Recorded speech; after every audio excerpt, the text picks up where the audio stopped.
So given this fact here, we can quickly establish a couple of tables of values. One table being for p of x and the other one being for its inverse. Now this initial fact does pertain to p inverse, where they're saying that this input, -3/5, has a corresponding output of 2. And given that these are inverse models, we can take this data point and switch its order into the other table.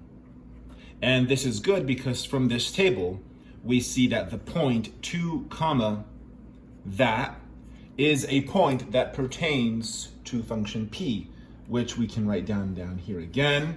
But instead of p of x, I'll just call it y. Now we consider the overall agenda, which is to discover the value of q. And so for that, what we can do is we can take this and plug it in for x, and take that and plug it in for y into function p down here below. And that would give us the following content here. And of course, we'll just clean this up, right guys? We'll just clean this up.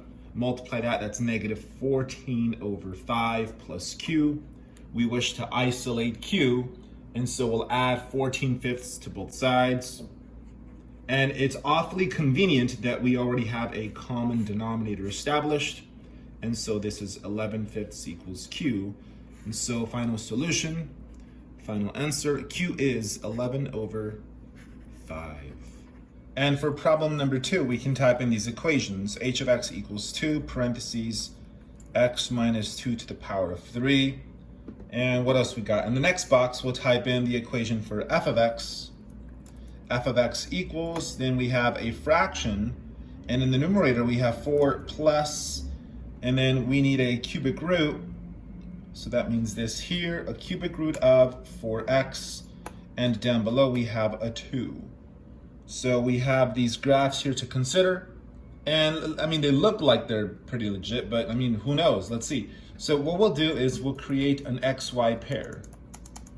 And instead of an actual number, we'll use a slider. If you want, just use like B if you want. Last time we used A, we can use B this time.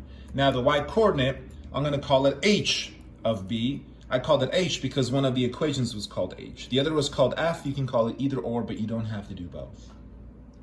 Open a slider if you want, and then I will type in the backwards version of that point here below, and then we'll play the slider. And if you take a look here, I changed the slider so it only goes from -2 to 5. You just got to experiment with those numbers, but you can see that these points are on the functions, they're on the curves perfectly, so the answer is yes, these are in fact inverses.